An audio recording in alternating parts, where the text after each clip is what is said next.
The morning began like any other on Lorraine, the popular ITV talk show known for its light-hearted interviews and warm atmosphere. Lorraine Kelly, always charming and full of smiles, was set to host a very special guest, the legendary comedian Rowan Atkinson, beloved worldwide for his iconic character Mr. Bean. Fans tuned in expecting laughter, nostalgia, and witty anecdotes from one of Britain's most celebrated comedy figures. But what unfolded that morning was something no one could have predicted. As the cameras rolled, Lorraine greeted Rowan with her usual cheer. "Rowan, it's such a pleasure to have you back on the show. It's been years since we've seen you in this studio." Rowan smiled politely, but there was a tension in his expression. "Yes, Lorraine, it has been quite a while. I'm here to talk about my new project, but I must say, I'm not fond of being constantly referred to as Mr. Bean. That's not all I am." Lorraine laughed, brushing off the remark. "Of course, but everyone loves Mr. Bean. He's such a part of British culture, isn't he?"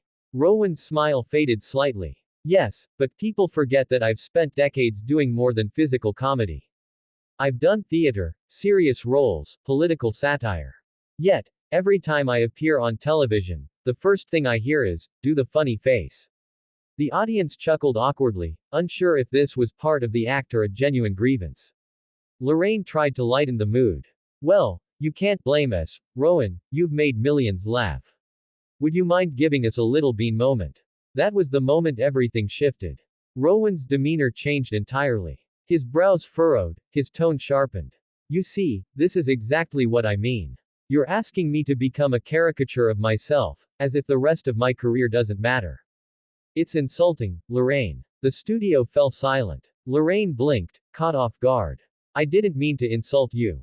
I just thought the audience would love it." "Maybe the audience would love some respect for my actual work," Rowan replied firmly. "I'm not a puppet you can wind up for laughs."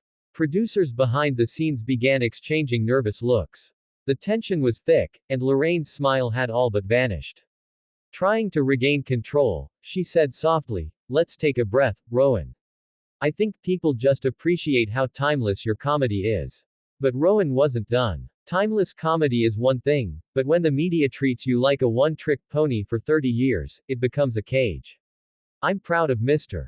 Bean, but I'm not just him. I'm a writer, an engineer, an artist, yet nobody asks me about that."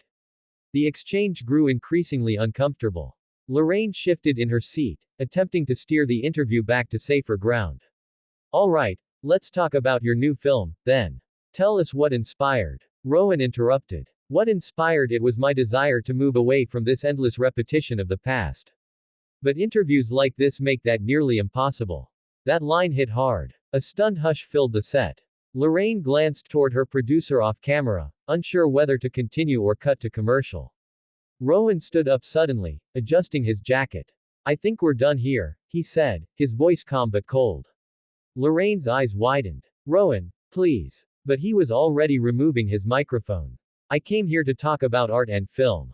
Instead, I've been asked to perform a clown routine. Goodbye, Lorraine." Before the crew could react, Rowan walked off the set, leaving Lorraine sitting frozen in her chair as the cameras kept rolling. The control room scrambled to switch to an ad break, but the brief moment, just a few seconds, of live silence made it to air. Social media exploded within minutes. Clips of Rowan storming off went viral. Across X, formerly Twitter, TikTok, and YouTube. Fans were divided. Some defended him, saying he was right to demand respect for his broader career, while others criticized him for overreacting. One trending comment read, "Rowan Atkinson just reminded everyone that behind the funny face is a serious artist tired of being underestimated." Another said, "Lorraine was just doing her job. No need to humiliate her on live TV."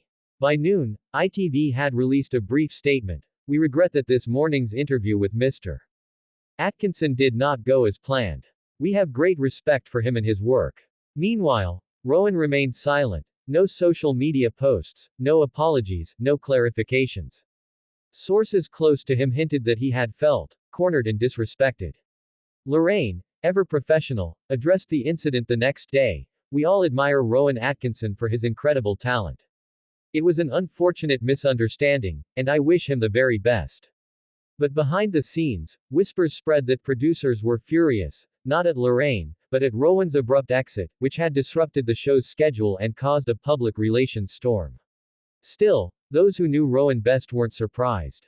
The man who had spent decades perfecting silence and subtlety in his comedy had finally decided to speak. And when he did, the world listened.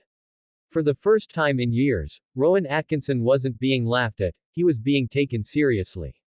The world was still buzzing the morning after Rowan Atkinson's explosive walk-off from Lorraine. Social media platforms had turned into digital battlegrounds, with fans, journalists, and celebrities weighing in on the incident. Some called it a moment of truth. Others labeled it unprofessional. Yet, beneath all the noise, a quiet storm brewed, one that would change how the public viewed Rowan Atkinson forever. That evening, a grainy paparazzi photo appeared online. Rowan leaving his countryside home, expression calm but unreadable, carrying a leather folder and a small notebook. Rumor had it he was on his way to an interview, one that would set the record straight.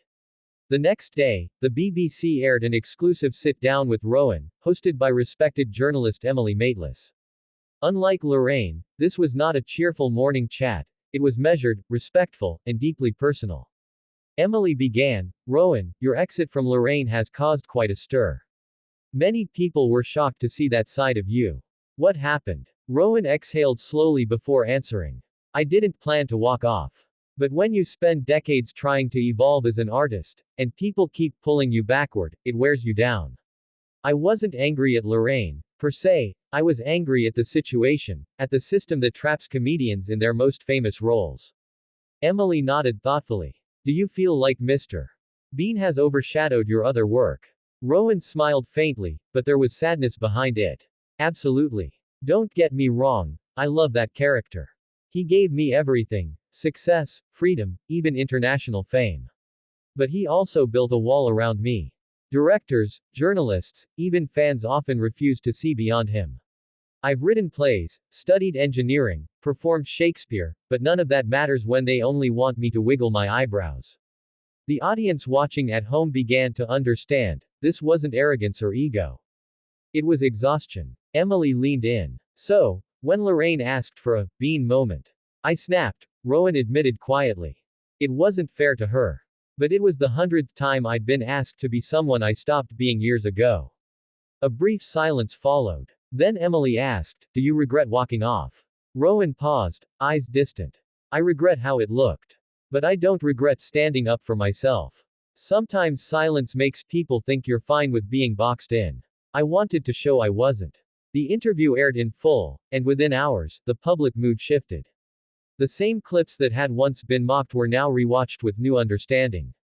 Hashtags like #RespectRowan and #BeyondMrBean began trending worldwide. Celebrities joined in too. Hugh Laurie tweeted, "Comedians aren't clowns for hire. They're artists. Rowan has every right to demand that respect." Stephen Fry wrote, "Genius comes with boundaries. Cross them too often, and even the gentlest man will draw a line." Lorraine Kelly herself later shared a heartfelt message on her show, "I've spoken to Rowan privately. There are no hard feelings. He's a brilliant man with deep thoughts about comedy and creativity. I wish him nothing but peace." But the story didn't end there. A week later, Rowan released a short video statement on his official channel, calm, direct, and utterly human. Sitting in a small study filled with books and sketches, he said, "Greater than, people assume comedians are endlessly cheerful. But comedy often comes from reflection, frustration, even pain. I've spent years portraying a man who doesn't speak, and perhaps that silence taught people to misunderstand me. I'm grateful for Mr. Bean, but I'm also grateful to finally speak as Rowan, the man behind the mask. If I walked off that stage, it wasn't to reject laughter, but to remind everyone that laughter comes from truth." The video went viral within hours, garnering millions of views and thousands of emotional comments. Fans from around the globe expressed newfound admiration. "Greater than, I grew up with Bean, but now I respect Rowan even more. He wasn't angry, he was honest. And honesty is rare on TV." For the first time in decades, Rowan Atkinson wasn't trending because of a gag or a funny face. He was trending for being himself. ITV later reached out privately, offering to invite him back to Lorraine for a reconciliatory appearance. To everyone's surprise, he agreed, on one condition: We talk about ideas, not characters. The reunion episode aired a month later. Lorraine welcomed him warmly, this time avoiding any mention of Mr. Bean. They discussed his new film, a quiet, thoughtful drama about an aging comedian struggling to be seen for who he truly is. The interview ended with Rowan saying something that struck the audience deeply. Greater than, Lorraine, for years I made people laugh without saying a word. But now, at this stage in life, I find it more meaningful to be understood than applauded. The audience applauded anyway, not out of habit, but out of respect. As the credits rolled, Rowan smiled gently, shook Lorraine's hand, and left the studio, this time not in anger, but in peace. That evening, critics praised the segment as one of the most sincere moments in modern British television. And in a poetic twist, the man known for his silence had finally spoken the loudest truth of his career.